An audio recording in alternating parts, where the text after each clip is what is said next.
धन्यवाद करते हैं पिता परमेश्वर, एक एक उपकार के लिए आपका धन्यवाद करते हैं जो कलीसिया के सब लोगों पर, उनके परिवारों पर, सब पर आप बनाए रखते हैं।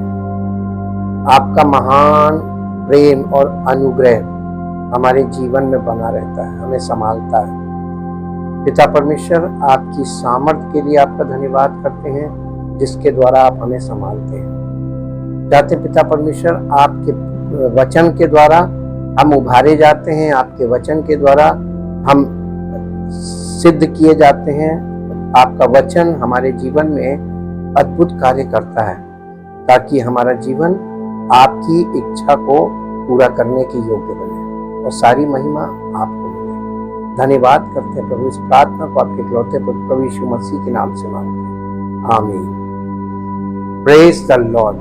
हम परमेश्वर का धन्यवाद करते हैं आज के उत्तम दिन के लिए, उसके महान प्रेम और अनुग्रह के लिए, अद्भुत सामर्थ के लिए। आज हम परमेश्वर के वचन से एक बहुत महत्वपूर्ण विषय को देखेंगे। जैसा कि हमने कल सुना है ना कि कलीसिया हमारे लिए वो स्थान है जहां पे हमारा आत्मिक जन्म होता है। कलीसिया हमारे लिए वो स्थान है जहां पे हमारा आत्मिक पालन पोषण होता है। कलीसिया हमारे लिए वो स्थान है जहां पे हम परमेश्वर की सामर्थ के द्वारा रिचार्ज किए जाते हैं और उसकी उपस्थिति में बार बार आने से परमेश्वर की महिमा के योग्य बनते हैं। और ये बहुत महत्वपूर्ण चीज है। और जिस कलीसिया के विषय में मैं आपसे वर्णन कर रहा हूं, वो कलीसिया सब जगह मिलेगी नहीं आपको। ये एक दुर्लभ है। और ये कलीसिया जिसे प्रभु यीशु मसीह ने कहा कि मैं अपनी कलीसिया बनाऊंगा, मैं मसीह की कलीसिया की बात कर रहा हूं, जो आपको यानी पहली सदी की कलीसिया से आपको इसका चित्र और इसके बारे में जानकारी मिलती है जो आज की कलीसियाओं में नहीं है। जैसे पहली सदी की कलीसिया में यीशु मसीह ने अपने चेलों को चुना भी और उनको नियुक्त भी किया और पवित्र आत्मा के द्वारा उनको अपने कार्य करने की, कलीसिया को बनाने के लिए उनका प्रयोग किया। वहां पर हम ये देखते हैं कि कलीसिया की शुरुआत प्रभु यीशु मसीह के द्वारा हुई, पवित्र आत्मा के द्वारा हुई और उसके चुने हुए चेलों के द्वारा हुई जो प्रेरित कहलाए। और जब कोई उद्धार पाता था, उनके द्वारा जब संदेश दिया जाता था और कोई उद्धार पाता था, तो प्रभु उन्हें प्रतिदिन, ये काम प्रतिदिन होता था, उन्हें प्रेरितों के को समर्पित करता था और वो लोग प्रेरितों से शिक्षा पाने में और संगति रखने में लवलीन हो जाते थे।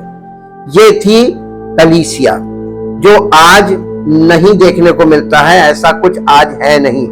और हम आज 2000 से भी ऊपर का समय हो गया, आज 2023 वर्ष हो रहे हैं, तो हम लोग 2000 वर्ष से ऊपर चले गए और कलीसिया की जो मेन स्थापना से जो मेन उद्देश्य था, वो उद्देश्य आज नहीं रह गया है। इसलिए जब मैं कहता हूं कलीसिया बहुत महत्वपूर्ण स्थान है, तो इसके लिए आपको बहुत खोजबीन करनी पड़ेगी कि ये कलीसिया जिसके विषय में मैं कह रहा हूं, ये कलीसिया आपको कहां मिलेगी, जहां केवल वचन के द्वारा पवित्र आत्मा कार्य करता है और विश्वास करने वालों के जीवन में अद्भुत आश्चर्य कर्म होता है। वो बॉर्न अगेन होते हैं। बॉर्न अगेन का मतलब आत्म जागृति का काम होता है। उनकी आत्माएं जीवन पा जाती हैं आत्मिक वर्ल्ड के लिए। वो उनकी आत्मा प्रिपेयर होती है, वो आत्मिक बातों में मन लगाने लगते हैं और परमेश्वर जो आत्मा है उसके वचन में वो बढ़ने लगते हैं। आज इसी से संबंधित विषय आपके साथ शेयर करेंगे कि जब कलीसिया की बात आ रही है तो एक महत्वपूर्ण विषय है जो आपको मिलेगा यूहन्ना रचित सुसमाचार, उसका 15 अध्याय, यूहन्ना रचित सुसमाचार और उसका 15 अध्याय और 15 अध्याय का 4 पद से पढ़िए।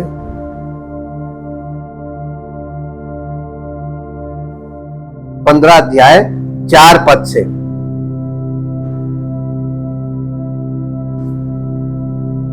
यूहन्ना रचित सुसमाचार 15 अध्याय 4 पद।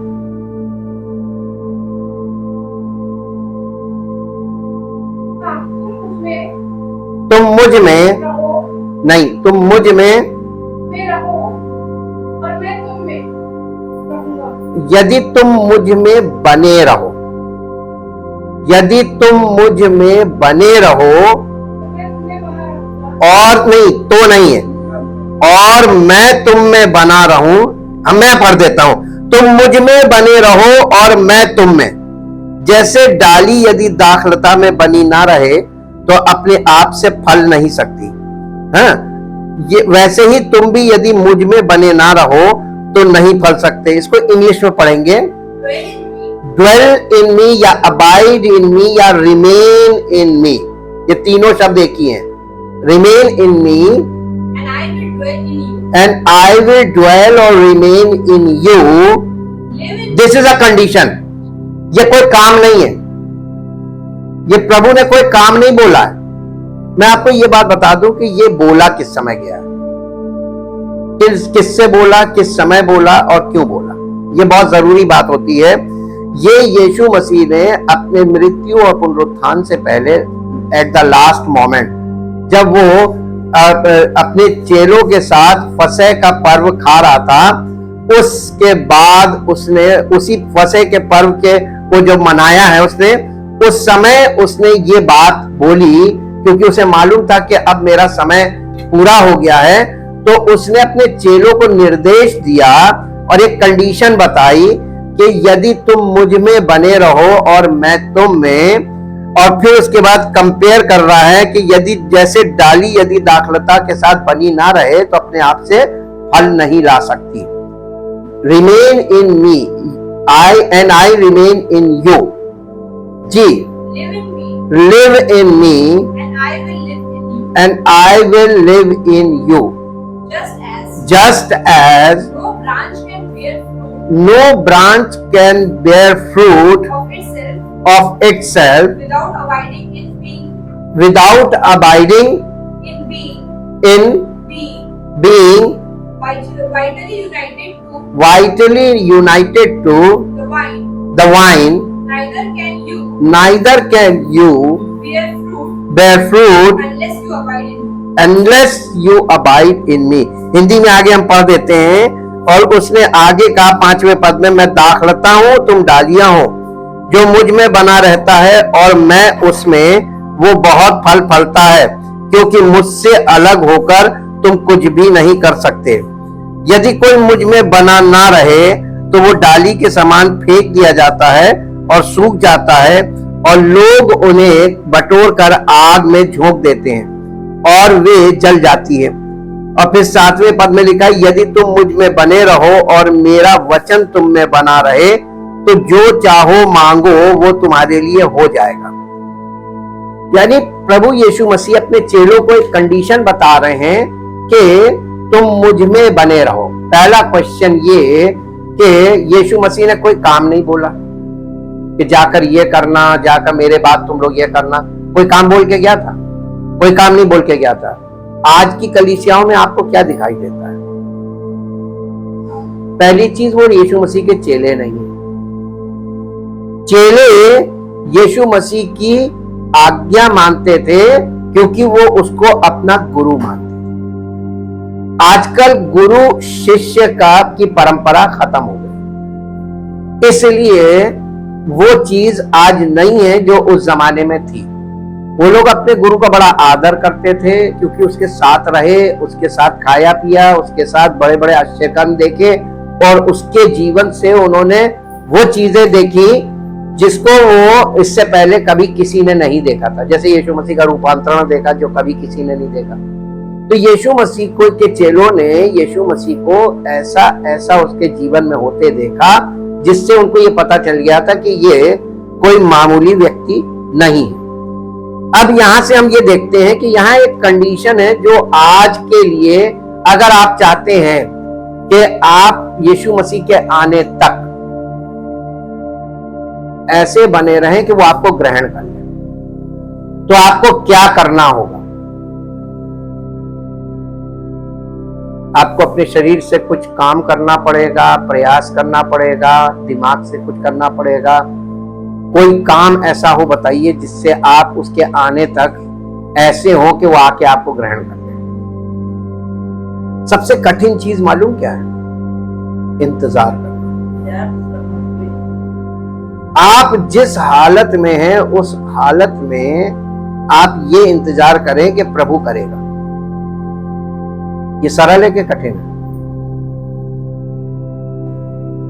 सरल है,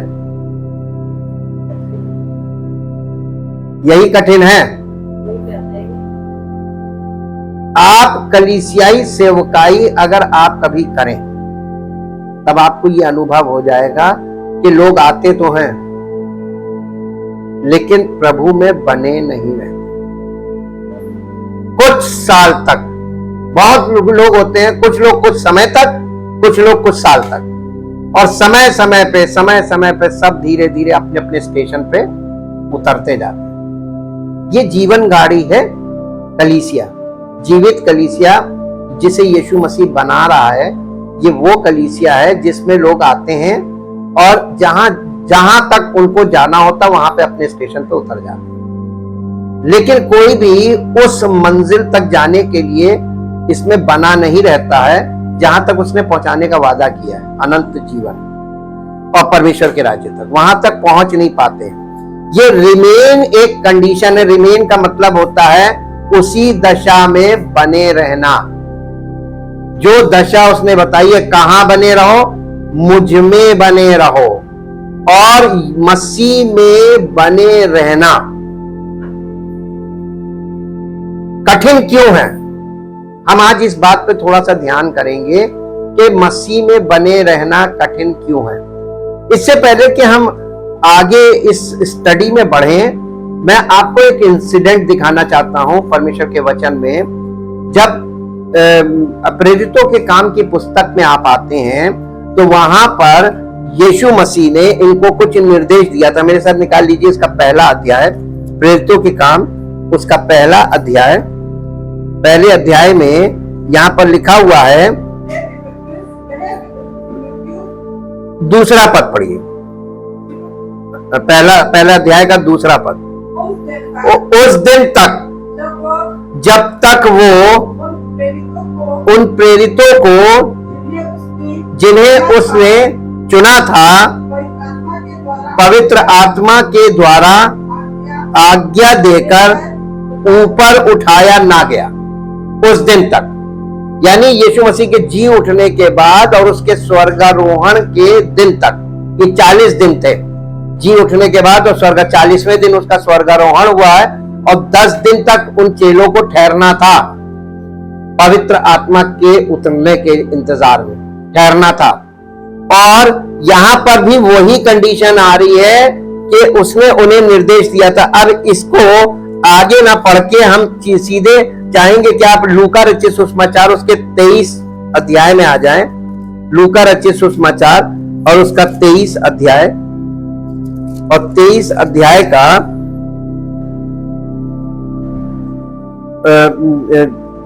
48 और 49 वर्ष पढ़िए, 48 और 49 पद। 23 अध्याय का 48 और 49 पद लूका रचित सुसमाचार।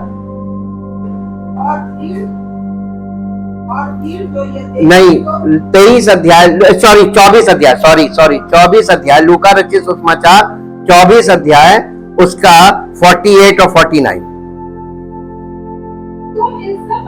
तुम इस सब बातों के गवाह हो। अपने चेलों से कह रहा है, इस समय केवल उसके 12 चेले हैं। तुम इन सब बातों के गवाह हो और देखो जिसकी प्रतिज्ञा मेरे पिता ने की है मैं उसको, ये क्या है? तो पवित्र आत्मा का आवाहन क्यों नहीं किया चेलों ने, जैसे आज लोग करते हैं? पवित्र आत्मा, ये पवित्र आत्मा, उसको बुला रहे हैं। क्या ये सही है या बाइबल में जो लिखा वो सही है?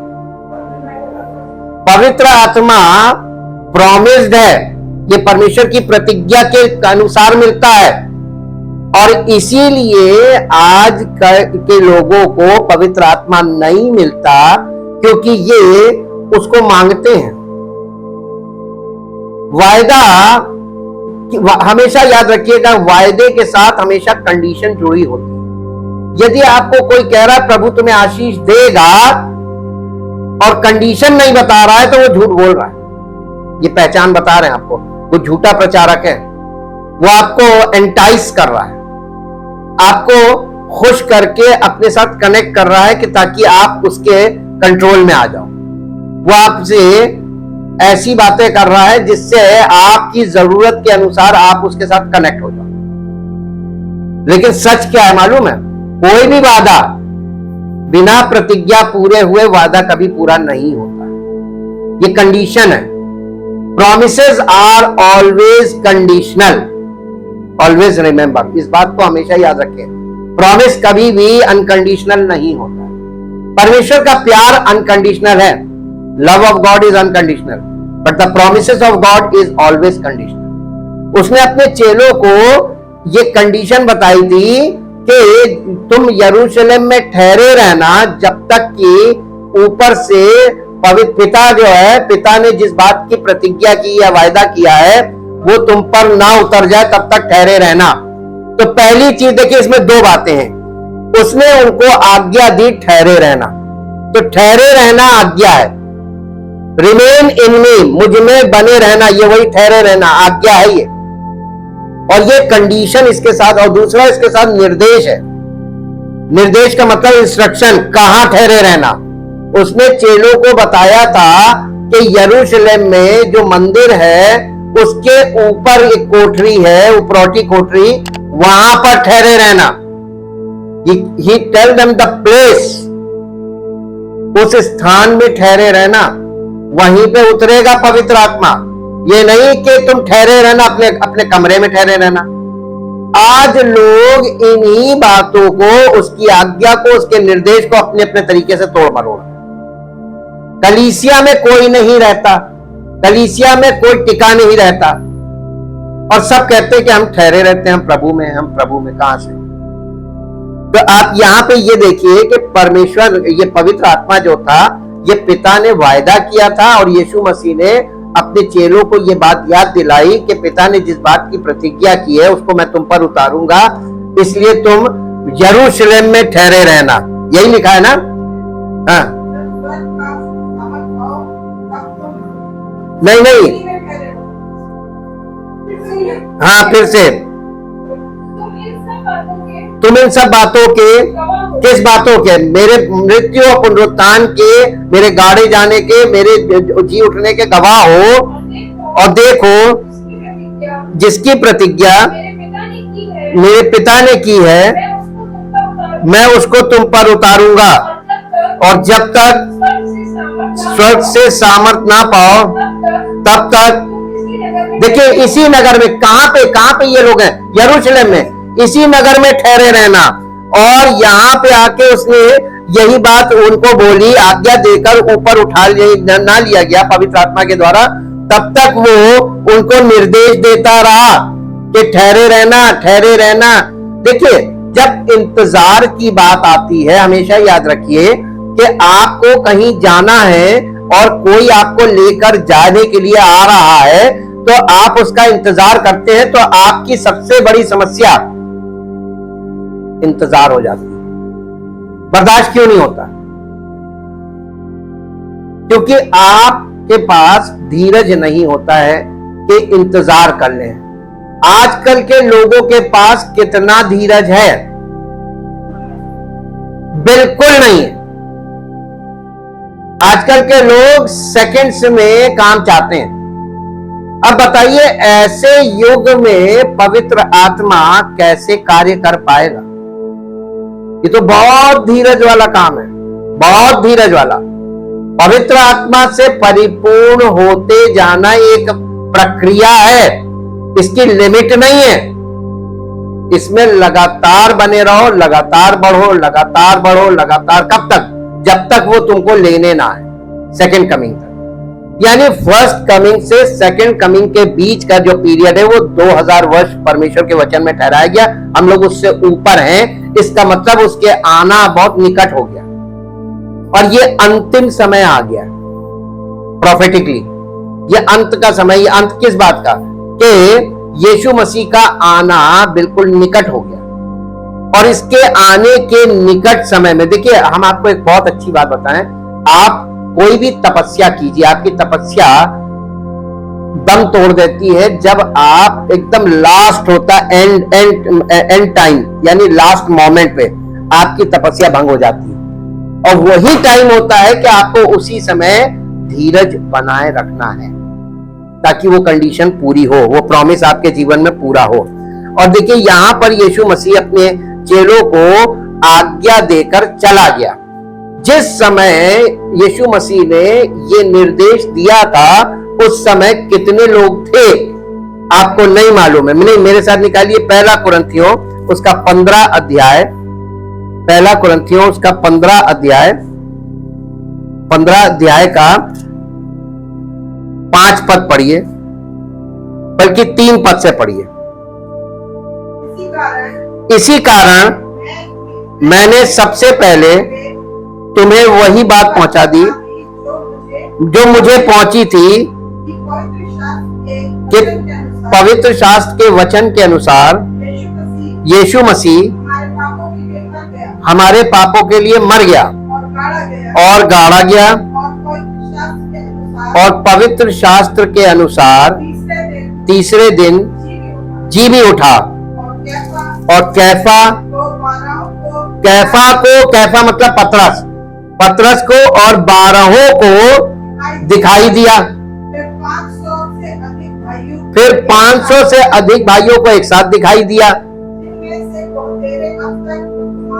जिनमें से बहुतेरे अब तक वर्तमान हैं, यानी जीवित हैं, पर कितने सो गए। अब ये बताइए, यीशु मसीह, मैं आपको एक बात बता दूं, यीशु मसीह जी उठने के बाद जितने लोगों को दिखाई दिया, सबको नहीं दिखाई दिया, 500 से अधिक लोगों को दिखाई दिया, प्लस चेलों को दिखाई दिया।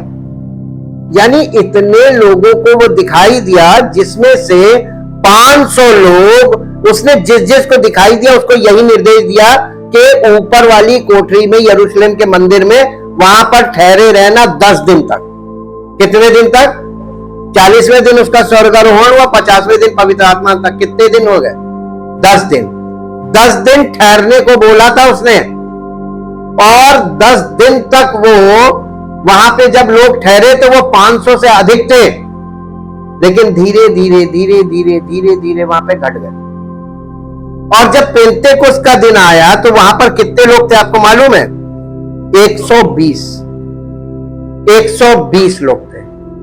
घटे ना, उसमें से घटते चले गए, और जो घटे उनको पवित्र आत्मा का वरदान नहीं मिला। क्यों? परमेश्वर अपने वायदे में हमेशा सच्चा है, तो उनके जीवन में वायदा इसलिए नहीं पूरा हुआ क्योंकि उन्होंने कंडीशन नहीं पूरी रखी। और यीशु मसीह ने जब पवित्र आत्मा उंडेला गया तो वहां पर 120 लोग जमा थे, और उन सब पर पवित्र आत्मा उतरा और सब पवित्र आत्मा से परिपूर्ण हो गए। और ये बात यहाँ पर यानी नाम सहित लिखा कि कौन कौन वहां पर ठहरा हुआ था, और उन सब पर पवित्र आत्मा उतरा। यानी यीशु मसीह के चेलों के अलावा और भी लोग थे, यानी 120 लोग, 120 लोगों पे पवित्र आत्मा उतरा और ठहर गया। इसका कारण क्या था मालूम है? उन्होंने उस कंडीशन को फुलफिल किया, वो बने रहे, वहां पर ठहरे रहे, और इसलिए यानी वायदा पूरा हो गया। अब जब यहां पर हम फिर से पढ़ते हैं, यीशु मसीह एक कंडीशन बता रहा है और उसके साथ एक प्रॉमिस जुड़ा हुआ है, यदि तुम मुझ में बने रहो, मेरा वचन तुम में बना रहे, जो चाहो मांगो तुम्हारे लिए। अब हर आदमी ये कोशिश करता है कि हम जो चाहे मांगे वो हमको मिल जाए, लेकिन ऐसे नहीं मिलेगा, क्योंकि शारीरिक मनुष्य शरीर की शारीरिक अभिलाषाओं की चीजें मांगेगा, और मांगने की एक कंडीशन है परमेश्वर के वचन में, यदि तुम मेरे वचन के अनुसार मुझसे कुछ मांगोगे तो तुम्हें मिलेगा। तो वचन के, इसीलिए उसने कंडीशन क्या रखी? तुम मुझ में बने रहो, यानी कलीसिया में बने रहो, और मेरा वचन तुम में बना रहे। अब आप ये बताइए, वचन कब बना रहेगा? जब आप कलीसिया में बने रहेंगे, और जब आप कलीसिया में नहीं बने रहेंगे तो वचन आप में बना नहीं रहेगा। तब आप मांगते रहोगे, मिलेगा कुछ भी? क्यों नहीं मिलेगा? कंडीशन पूरी नहीं है। तो आपको परमेश्वर के यानी यीशु मसीह में बने रहने के लिए, पिता पुत्र पवित्र आत्मा में बने रहने के लिए कलीसिया में बने रहना। और जब आप कलीसिया में बने रहेंगे तो कलीसिया में क्या मिलेगा? वचन।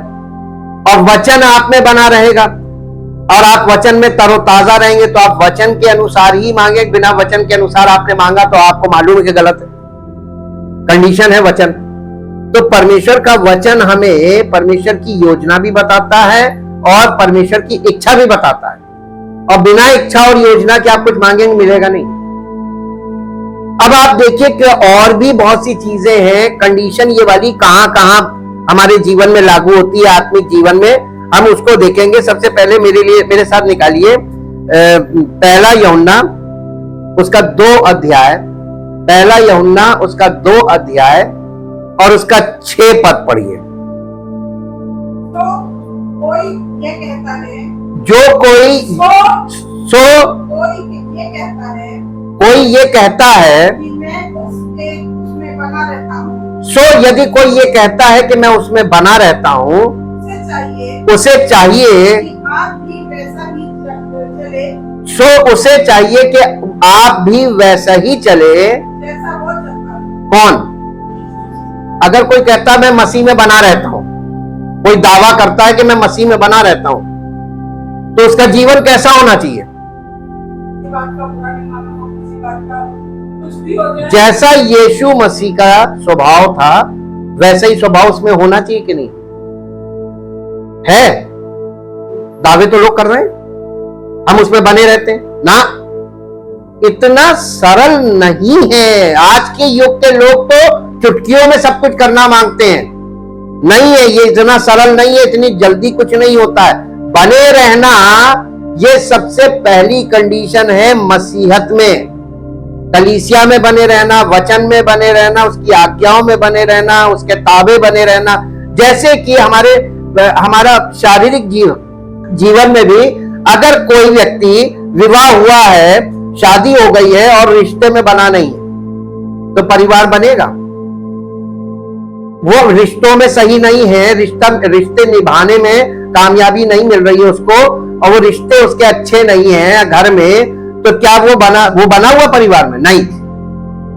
जब तक आपका रिलेशनशिप अच्छा नहीं होगा, मजबूत नहीं होगा, आप वैवाहिक जीवन में, पारिवारिक जीवन में बने नहीं रह सकते। एक भी पॉइंट बता दीजिए कि आप बिना सही रिश्तों के परिवार में बने रह सकते हैं। जब आपका परिवार में रिश्ता खराब होता है तो आप भागते हैं, है ना?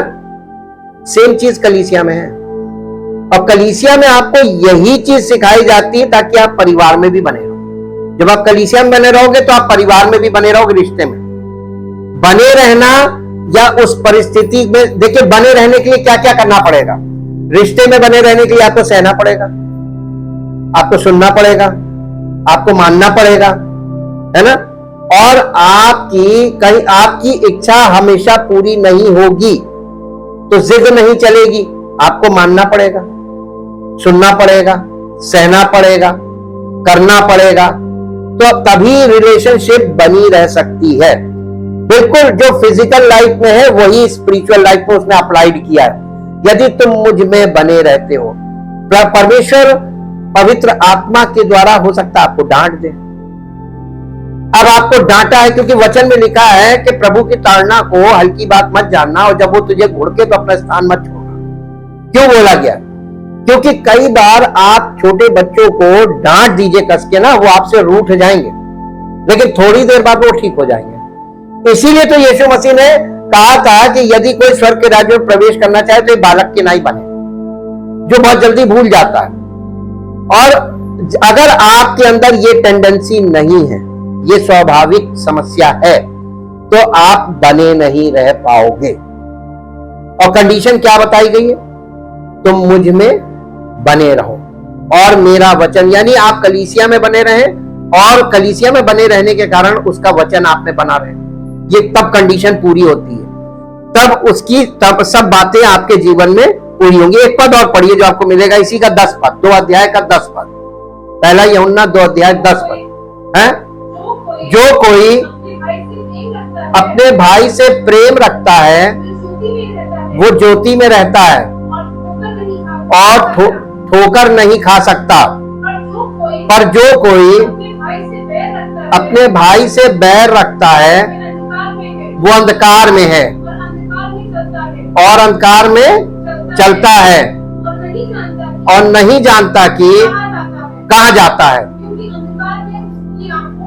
क्योंकि अंधकार ने उसकी आंखों को अंधा कर दिया है। अब देखिए यहाँ पर फिर आप देखते हैं 14 पद पढ़िए, इसी का 14 पद। हे पितरों, मैंने तुम्हें इसलिए लिखा जो आदि से तुमने आदि से तुम उसे जान गए हो। हे जवानों, मैंने तुम्हें इसलिए लिखा कि तुम बलवंत हो और परमेश्वर का वचन तुम में बना रहता है और तुमने उस दुष्ट पर जय पाई है। अब एक पद और पढ़िए, 24 पद, 24 पद, इसी का 24 पद 24।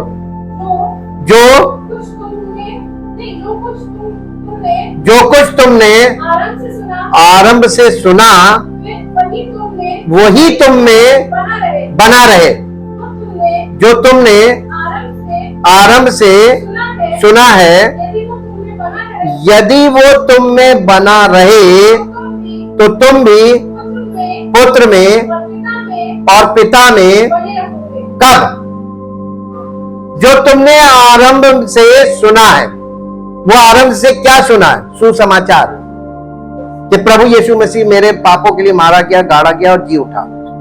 और आप इस बात को, ये फाउंडेशन है, इस फाउंडेशन में बने रहेंगे।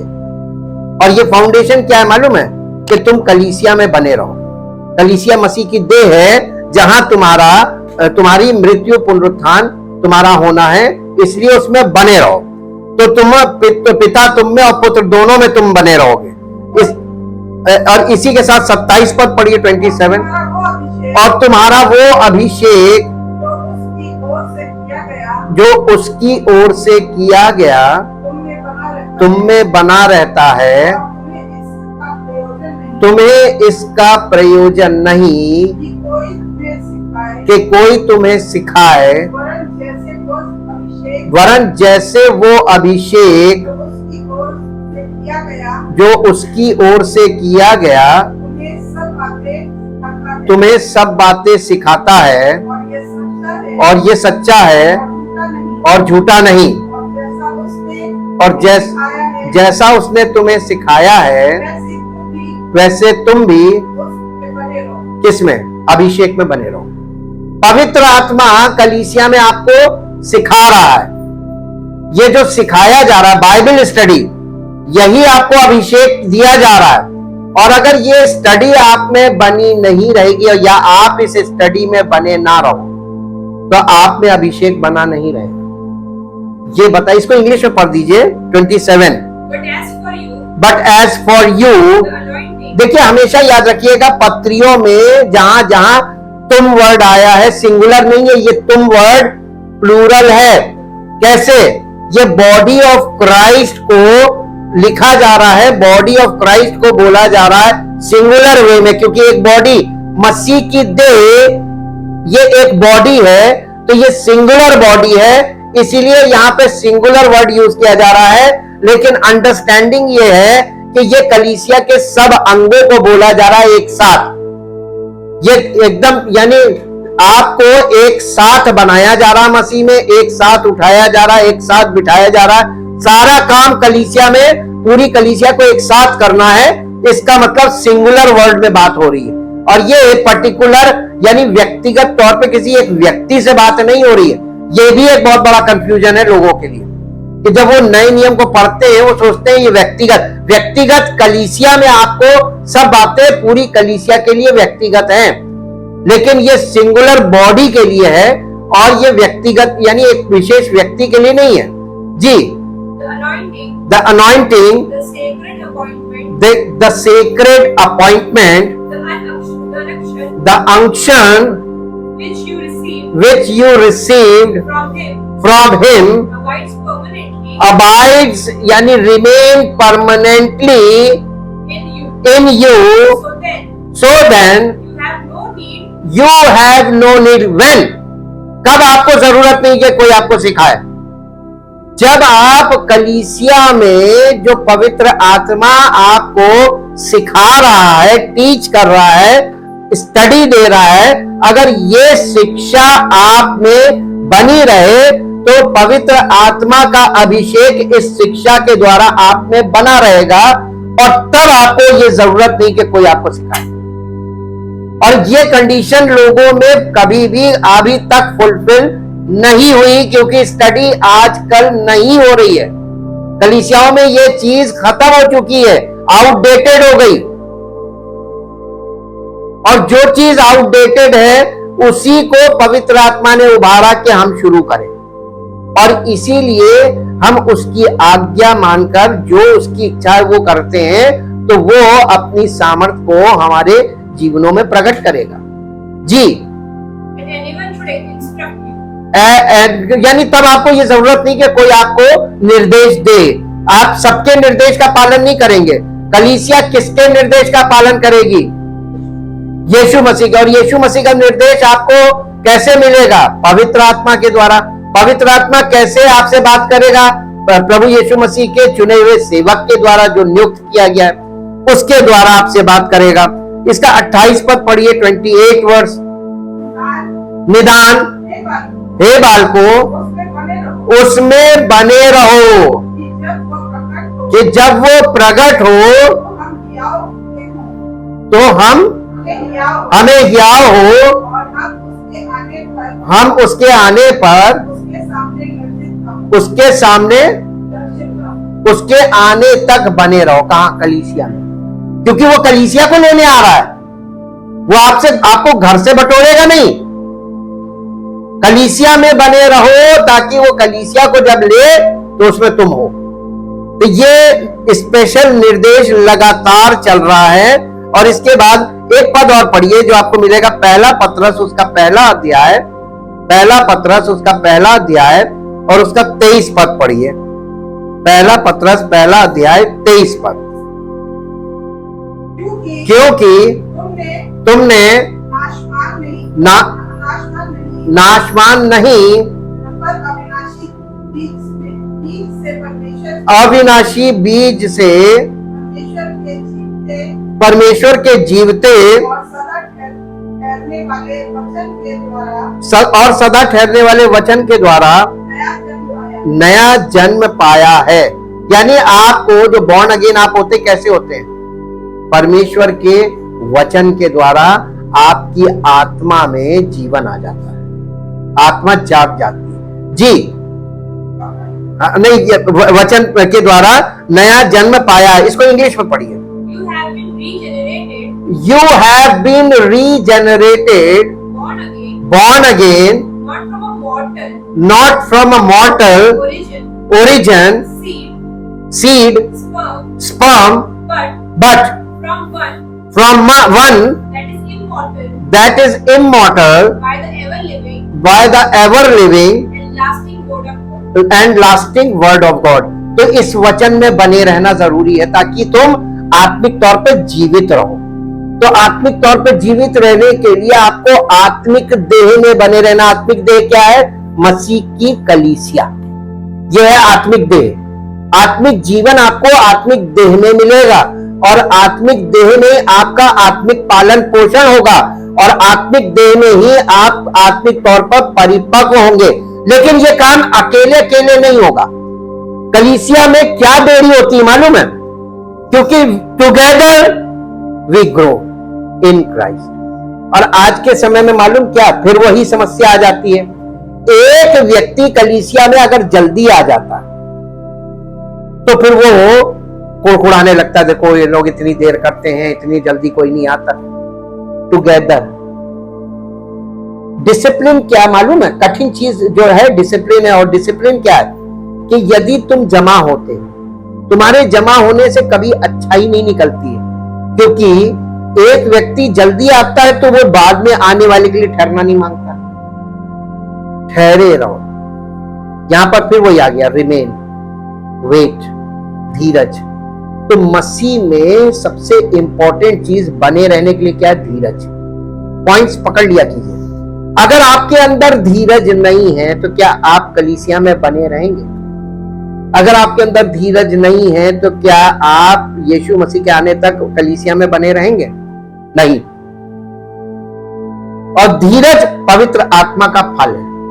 तो जैसे जैसे ये आपको स्ट्रगल करना पड़ेगा धीरज पैदा होने के लिए, पर धीरज को अपना पूरा काम करने दो ताकि तुम पूरे और सिद्ध हो जाओ।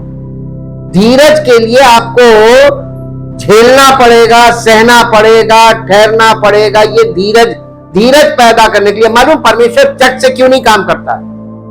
क्योंकि परमेश्वर कलीसिया में सबको इक्वली लेके चलना मांगता है। और कलीसिया में लोग चाहते हैं कि जो 4 लोग हैं वो चाहते हैं कि हम आगे जा रहे हैं तो हम आगे जा, नहीं, हम जब जो लोग कलीसिया में आगे आ गए, ये बहुत अच्छी बात है। ये बहुत एप्रिशिएट करने वाली बात है कि जो लोग कलीसिया में उन्नति पाकर और लोगों से आगे बढ़े हैं, अब जिम्मेदारी उनकी भी वही है जो पवित्र आत्मा की इच्छा है, प्रभु यीशु मसीह की इच्छा है, पिता की इच्छा है, वही उनकी जिम्मेदारी बन जाता है कि वो लोग दूसरे निर्बल लोगों को सपोर्ट करें, प्रेम करें, उनको एनकरेज करें और उनको भी बढ़ने में सहायता करें। ये ठीक वैसे ही है जैसे क्लास में जो बच्चे तेज होते हैं पढ़ने में, वो टीचर चाहता है कि वो अपने से निर्बल दोस्तों के साथ दोस्ती करके उनकी मदद करे ताकि पूरी क्लास इक्वल हो जाए, है ना। आजकल ये भाव खत्म हो गया है इक्वालिटी का। आजकल सब अपनी अपनी, जो हर व्यक्ति, आप क्रिकेट में देख लीजिए, हर व्यक्ति अपना स्कोर बना रहा है। टीम स्पिरिट है ही नहीं। और कलीसिया में क्या? टीम स्पिरिट काम करनी है। बॉडी का मतलब टीम वर्क, बॉडी का मतलब है टीम वर्क। और यहां पर सब लोग ये सोचते हैं कि हम अपना स्कोर बनाएं। हमने कितने शतक बना लिए, हमने कितने चौके बना लिए, हमने कितने मैच खेल लिए। ये आपके अकेले के रिकॉर्ड से आपका रिकॉर्ड बनेगा, लेकिन कलीसिया की उन्नति नहीं होगी तो आपका रिकॉर्ड बेकार है। इसीलिए पौलुस ने पहला कुरिन्थियों के 13 अध्याय में बार बार ये बात लिखा है, यदि मैं सब कुछ कर लूं, मुझे इतना इल्म हो जाए, मैं इतना ज्ञान पा जाऊं, मैं भविष्यवाणियों को समझूं, मैं स्वर्गदूतों की बोलियां बोलूं, मैं अपनी देह जलाने को दूं, मैं अपनी संपत्ति लोगों में बांट दूं, सब कुछ कर दूं और प्रेम ना रखूं, क्या चीज? सारी मसीहत जीरो है विदाउट लव। और ये भी कौन सा? परमेश्वरीय प्रेम। आपस में एक दूसरे से क्या करना है कलीसिया में? प्रेम। यही कठिन चीज है। ये आपके गले की हड्डी बन गया प्रेम। या तो आप करेंगे या आप छोड़ देंगे, कलीसिया से चले जाएंगे, because of you are not able to love others, you are not able to wait for others. आप दूसरों के लिए ठहरना नहीं पसंद करेंगे, आप चले जाएंगे। कई बार लोग इन्हीं बातों को सह नहीं पाते। जल्दी आना, आप ना आओ जल्दी। अगर आपको एक एवरेज मालूम है कि कितने बजे तक होना है, आप अपने समय से आओ। लेकिन परमेश्वर का आत्मा फिर भी अपने यानी ठहरा रहेगा, वो काम करेगा अपने तरीके से। पर पवित्र आत्मा के निर्देश को सेवक तो मजबूर है उसको निर्देश मानना, चाहे कोई माने या ना माने। और कई बार लोग इसीलिए सेवक से नाराज हो जाते हैं, क्या आपने ऐसा कर दिया। एक पद और आप मेरे साथ पढ़िए जो आपको मिलेगा, पहला यूहन्ना उसका 4 अध्याय 12 पद। पहला यूहन्ना 3 अध्याय का 6 पद पढ़िए। 3 अध्याय का 6 पद, तीसरे अध्याय में आ जाइए। तीसरे हैं 3 अध्याय 6 पद। पहला यूहन्ना, जो कोई उसमें बना रहता है वो यानी जानबूझ के पाप नहीं करता, और जो कोई पाप करता है उसने ना तो उसे देखा है और ना उसको जाना है। अब आप देख लीजिए, दोनों में से एक में कहीं आप होंगे। जो कोई उसमें बना नहीं रहता वो पाप, जो कोई उसमें बना रहता वो पाप नहीं करता। जब आप कलीसिया में बने रहेंगे तो आप पाप नहीं करेंगे, क्योंकि परमेश्वर का वचन आप में है। ये बीज है, बीज परमेश्वर का वचन है। अगर उसका बीज आपके अंदर है तो आपको पाप करने नहीं देगा। पवित्र आत्मा आपको रिमाइंड करेगा, ना वचन में ये लिखा है, ये मत करना, रोकेगा, आपको काउंसिल करेगा, आपको कहेगा कि अगर आपसे गलती हो भी गई, क्योंकि अब इंसान है, हो जाती है, आवेश में हो जाती है, तो वो आपको कंडेम करके बताएगा कि कायल करेगा कि नहीं, क्षमा मांगो और स्टार्ट, फिर से जाना शुरू करो, कलीसिया को ज्वाइन करो, मत छोड़ो अपनी जगह, जाओ अपने स्थान पे बैठो। वो आपको समझा बुझा कर फिर वापस लाएगा, क्योंकि अगर उसका अभिषेक आप में है तो आप बिना यानी आत्मिक देह के आत्मिक जीवन कैसे जी सकते हैं। मछली अब बताइए कितनी देर पानी से बाहर रह सकती है, उसके बाद फिर उसको पानी चाहिए, है ना। जो पानी के जीव हैं वो पानी में भी रहते हैं, पानी उनका जीवन है, लेकिन पानी से बाहर आते हैं, लेकिन थोड़ी देर बाद तुरंत वापस उन्हें पानी में। तो वैसे ही आपको कलीसिया को यही, इसीलिए जो कलीसिया के लोग हैं उनको मछली से दिखाया गया। मछली का मतलब क्या है? जिनका वातावरण जो जीवन है वो जल है, और अगर वो जल से बाहर है तो जीवित तो रहेंगे लेकिन थोड़े समय तक, उसके बाद फिर उनको जल में जाना जीवित रहने के लिए, तो उनका जीवन जल है। वैसे ही मसीहों का जीवन कलीसिया में है, आत्मिक देह में, और आत्मिक देह में उसके लिए सारे प्रयोजन प्रभु ने किए हुए, इसलिए उनका जीवन वहीं पे है। तो हमको जीवित रहने के लिए कलीसिया में जो प्रभु यीशु मसीह बनाने का ये बोल रहा है, उस कलीसिया का हिस्सा बनना है, जहां पे यीशु मसीह कलीसिया का आधार है और यीशु मसीह कलीसिया का हेड है, और पवित्र आत्मा वरदानों के द्वारा काम करता है। यह है मसीह की कलीसिया। अब इसी में एक पद और पढ़ दीजिए, 3 अध्याय का 9 पद। 3 अध्याय, जो कोई परमेश्वर से जन्मा है वो पाप नहीं करता, क्योंकि उसका बीज यानी परमेश्वर का वचन उसमें बना रहता है। वो पाप कर ही नहीं सकता, क्योंकि परमेश्वर से जन्मा है, वो बॉर्न अगेन है, उसने उसकी आत्मा में जन्म, उसकी आत्मा जाग गई है, अब आत्मा नहीं करने देगी पाप। अगर आत्मा नहीं है, निर्जीव अवस्था में है, निष्क्रिय है, तो शरीर पाप कराता है, लेकिन आत्मा अगर जाग गई तो पाप नहीं होगा। और इसके बाद एक और पद पढ़िए, 14 और 15 पद पढ़ दीजिए। 14-15। हम जानते हैं कि हम मृत्यु से पार होकर यानी अनंत जीवन में पहुंच गए हैं, क्योंकि हम भाइयों का मतलब यानी कलीसिया के लोगों से, भाई बहनों से आपस में प्रेम रखते हैं। जो प्रेम नहीं रखते वो मृत्यु की दशा में रहते हैं। हर समय कौन प्रेम में रहता है? झगड़े होते हैं, लेकिन झगड़े होने का मतलब क्या है? भाई बहन में प्रेम खत्म नहीं, मेल हो जाता है, थोड़े समय बाद मेल होता, मेल होना जरूरी है ना, ठीक है, हो गया, उसके बाद फिर खत्म। 17 पद 15, जो कोई अपने भाई से बैर रखता है वो हत्यारा है, और तुम जानते हो कि किसी हत्यारे में अनंत जीवन नहीं रहता। हमने प्रेम इसी से जाना कि हमारे लिए नहीं, गलत पढ़ दिया। हाँ, हमने प्रेम इसी से जाना कि उसने हमारे लिए प्राण दे दिए, और हमें भी भाइयों के लिए प्राण देना चाहिए। लेकिन यीशु मसीह ने जैसे अपना प्राण हमें दिया, वैसे ही हमें अपने भाइयों के लिए प्राण देना चाहिए। यानी इतना प्रेम करो कि कोई तुमको अलग ना कर सके। मृत्यु अलग करती है, ठीक है। इसी के साथ साथ 17 पद पढ़ दीजिए। जिस किसी के पास संसार की संपत्ति हो, वो अपने भाई को कंगाल देखकर उस पर तरस खाना ना चाहे, तो उसमें परमेश्वर का प्रेम कैसा बना रहेगा? कैसे बना रह सकता है? हे बालको, हम वचन और जीव ही से हम वचन और जीव ही से नहीं पर काम और सत्य के द्वारा भी प्रेम करें। यानी जो लिखा है उस कंडीशन को पूरा करें। प्रेम करना मतलब ये है कि हम ये ना कहें लोगों से हम आपसे बहुत प्यार करते हैं। आप प्रेम के कारण क्या चीज होनी चाहिए।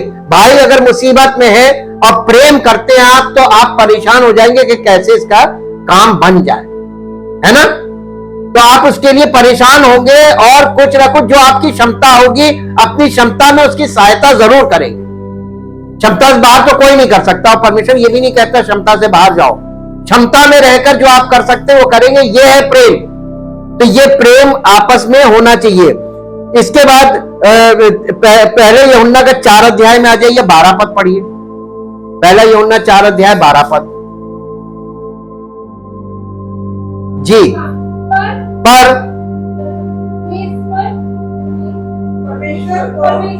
परमेश्वर को कभी किसी ने नहीं देखा। यदि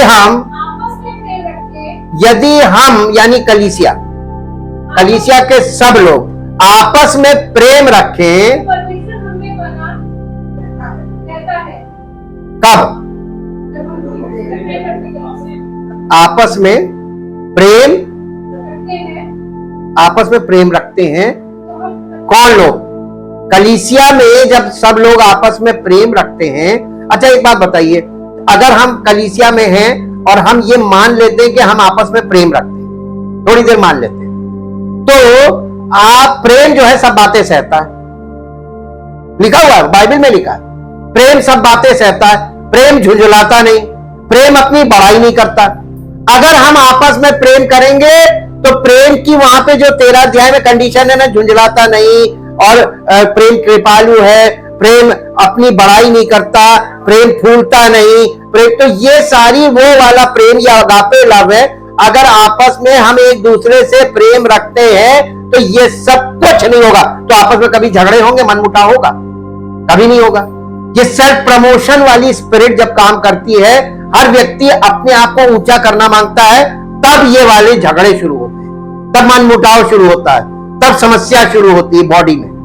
जी, परमेश्वर को कभी किसी ने नहीं देखा। यदि हम आपस में प्रेम रखते हैं तो परमेश्वर हम में, परमेश्वर एक व्यक्ति में कभी नहीं बना रहता। फिर मैं आपको रिपीट कर रहा हूं, आज परमेश्वर कलीसिया में सब लोगों में बना रहना चाहता है, और सब लोग मिलकर इस कंडीशन को पूरा नहीं कर पा रहे हैं। यही कलीसिया का फेलियर है।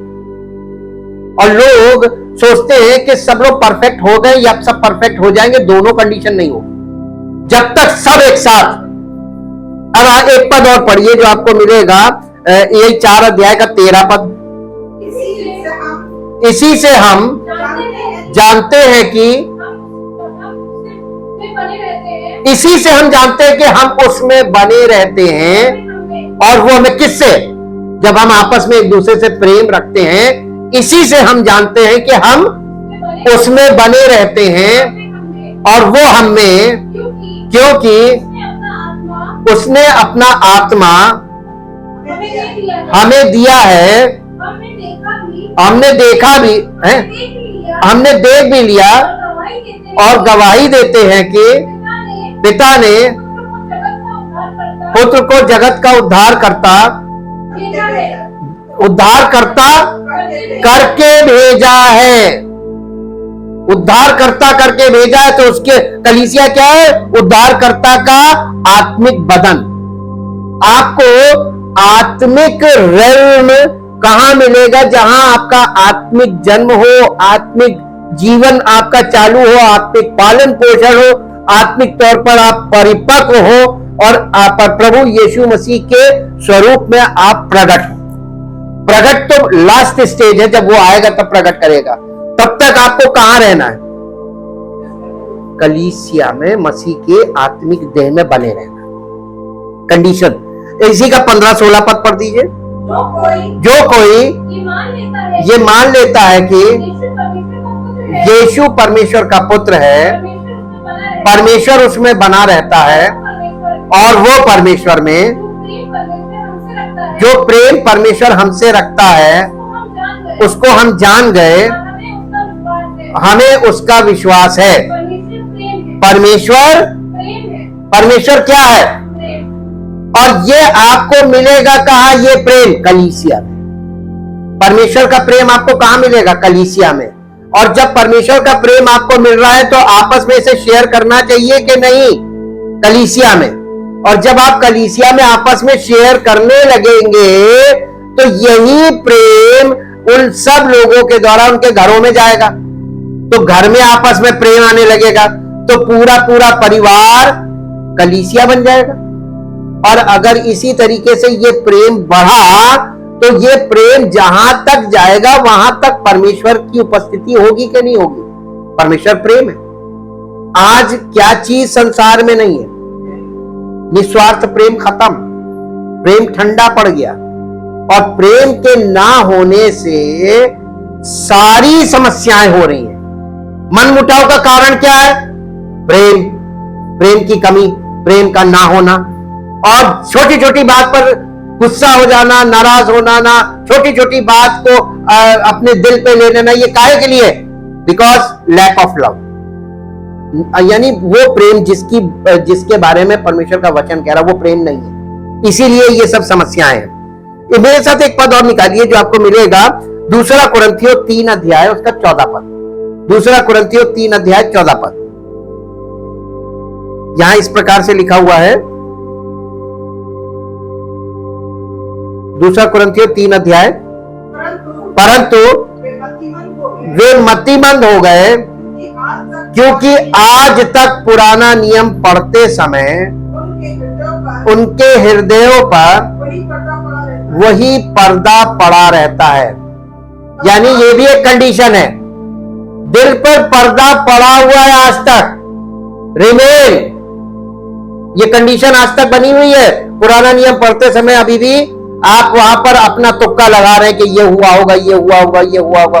अरे पवित्र आत्मा कलीसिया में इसीलिए दिया गया है ताकि वो आपको परमेश्वर के वचन की गुड़ गुड़ बातें स्पष्ट कर दे और हर चीज को एकदम क्लियर कट आपके सामने स्पष्ट रखे।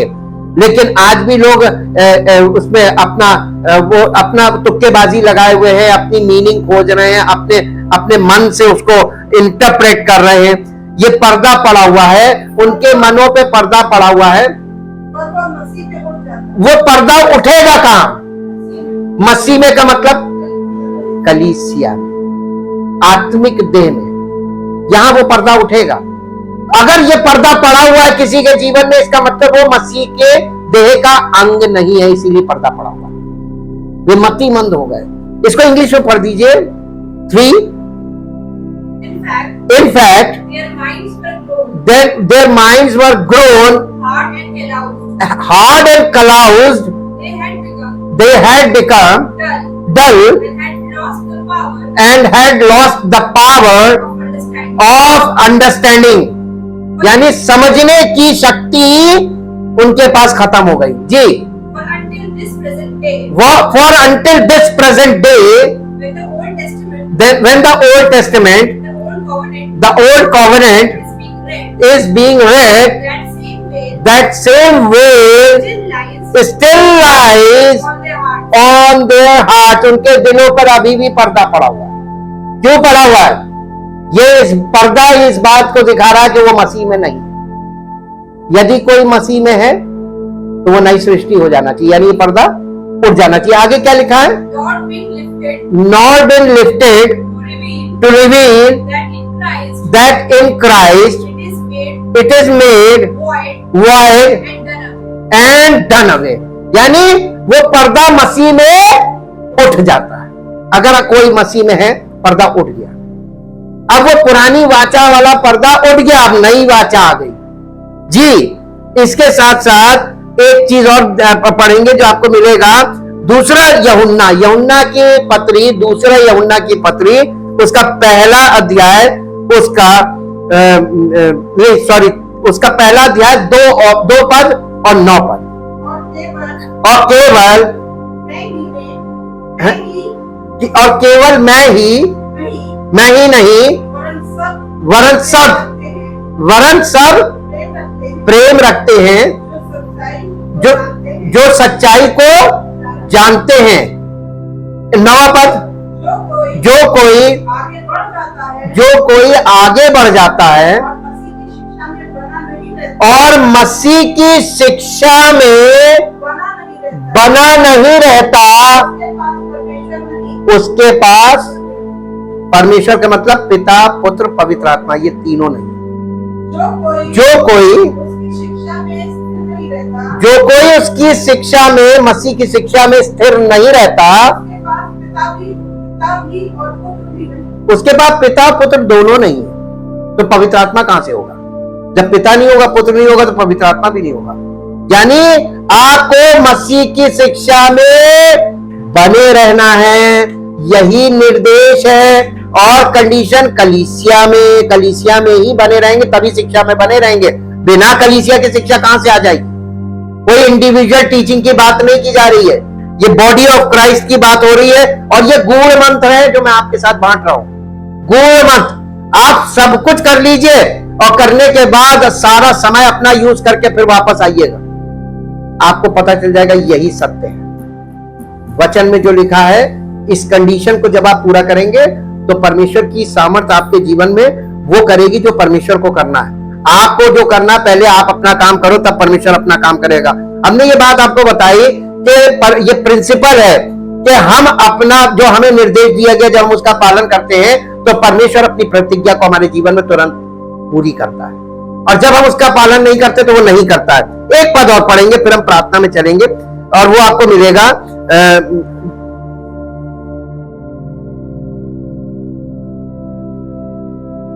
मिलेगा पहला यूहन्ना उसका 2 अध्याय का 28 पद पढ़ दीजिए। पहला यूहन्ना 2 अध्याय 28 पद।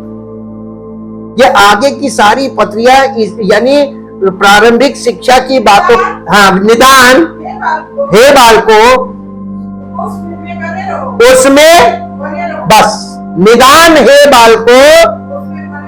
निदान का मतलब क्या है? निष्कर्ष की बात की जा रही है कि अब कोई चारा नहीं है, उसमें बने रहो, कलीसिया में बने रहो। क्या चीज कठिन है? कलीसिया में कब तक? इसीलिए तो उसने कहा था, जैसे जैसे उस दिन को आते देखना तो और अधिक जमा होना, कलीसिया में बने रहना, कि जब वो प्रकट हो तो हमें हियाव हो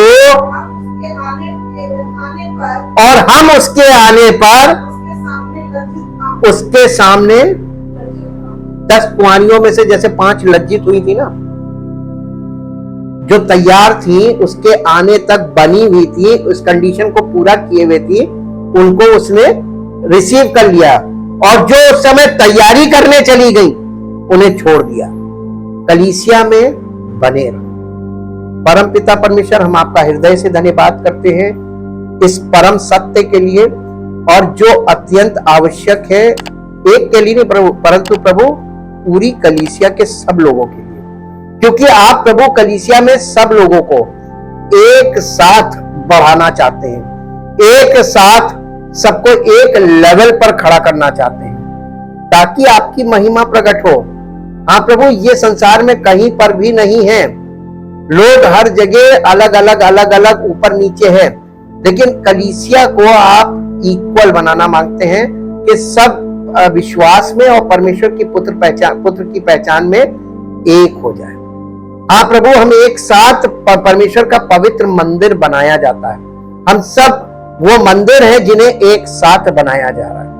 हाँ पिता, हमें मालूम है कि जब तक सब लोग इक्वल नहीं होंगे, तब तक कलीसिया कंप्लीट नहीं हो सकती। हम में से हर एक जो आज प्रभु परिपक्वता की ओर बढ़ गए हैं, हमारी जिम्मेदारी बढ़ जाती है उन लोगों के प्रति जो कलीसिया में हैं और निर्बल अवस्था में हैं।